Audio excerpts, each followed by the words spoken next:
যদি হঠাৎ করে একদিন হারিয়ে যাই, কেউ কি খুঁজবে? হয়তো না।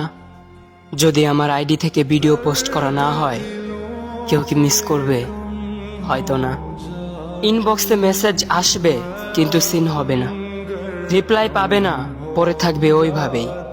কেউ কেউ হয়তো অপেক্ষায় থাকবে, এই বুঝি আসলো অনলাইনে। আবার কেউ কেউ হয়তো টেরও পাবে না, কেউ একজন নেই, কেউ একজন হারিয়ে গেছে। হঠাৎ একটা সময় কারোর হয়তো মনে পড়বে, কে জানি আর নেই। কষ্ট করে নামটা সার্চ করবে, পুরনো ভিডিওগুলো দেখবে আর ভাববে হুট করে কোথায় চলে গেল।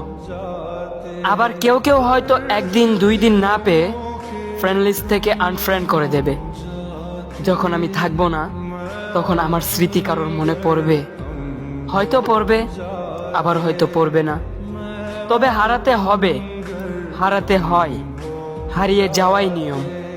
পার্থক্য একটাই, কেউ আয়োজন করে হারায় আর কেউ হুট করে হারায়।